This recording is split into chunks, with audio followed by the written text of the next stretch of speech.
Ceux qui n'ont jamais fait d'erreur n'ont jamais rien entrepris de nouveau, nous disait Albert Einstein. Notre culture nous pousse à prendre des erreurs pour des échecs.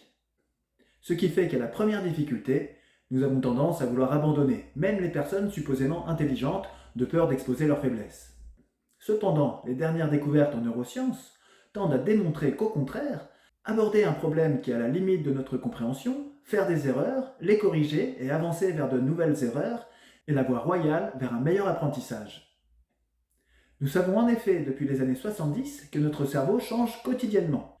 À chaque instant, à chaque fois que nous apprenons quelque chose, des connexions neuronales se créent, se renforcent ou se défont.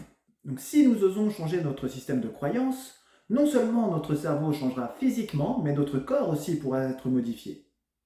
Par exemple, des gens qui pensent faire beaucoup d'exercices auront une meilleure santé que des gens qui penseront ne pas en faire assez, et ce, à quantité d'exercices égale. Une expérience a été menée avec des personnes. Certaines devaient pousser des poids avec les doigts physiquement et d'autres devaient le faire mentalement.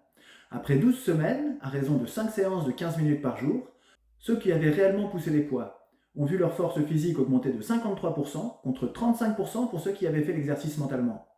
L'étude se concluait ainsi: l'esprit exerce un pouvoir remarquable sur le corps et ses muscles. Donc, la prochaine fois que nous serons confrontés à une difficulté, rappelons-nous de ces mots d'Anders Ericsson, le père de l'hypnose ericksonienne. Un obstacle insurmontable qu'on ne peut ni contourner ni affronter n'a strictement rien de naturel. Nos seules limites sont celles que nous nous imposons quand nous nous décourageons ou que nous cessons de faire des efforts.